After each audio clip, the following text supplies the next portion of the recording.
Hi, welcome. I'm Tyler, and this is Jay, and today we want to talk to you a little bit about stakeholder engagement. That's right, parent engagement, parent communication, whatever we call it, that is a key indicator in making our students successful.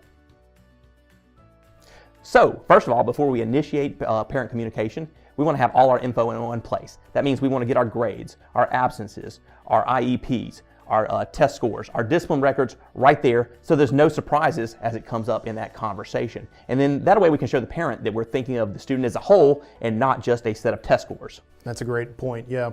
And we also really want to make sure that we record those calls, because when we record those calls, we can eliminate those he said, she said sorts of arguments.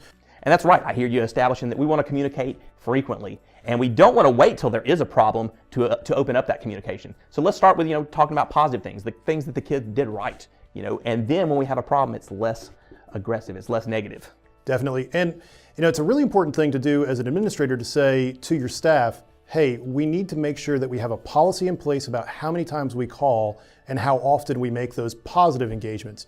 We're going to call about the negative things. That's going to happen. But we want to make sure that there's a policy in place that says call X number of parents, X number of times a week about positive things so that we can make sure that we establish those communications and establish those relationships with parents. And we keep saying call, but let's remember that we're talking about communication, not just necessarily a call. So we can text or email. And the good thing about using those texts is that we can translate those. Yeah, texting is really important because when we make those text messages, we're communicating with the parents in a way that they're comfortable. So we can call them all day long, but if they're at work, they can't answer the phone, or maybe they do shift work and we can't get them during the day, or maybe we're trying to get in touch with them late in the afternoon or in the early evening. A call might not be the most appropriate thing to do, but a text message will always be there waiting for them when they open up their phone.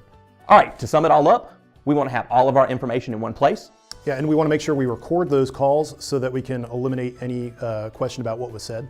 And we want to communicate frequently and positively. Definitely. And you want to make sure that you have in place a policy that talks about how many positive contacts you have.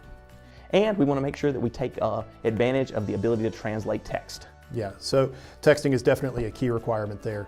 Well, that's it for this time. Thanks for watching. If you want to learn more about how to make those communications with ease and transparency, check out schoolstatus.com.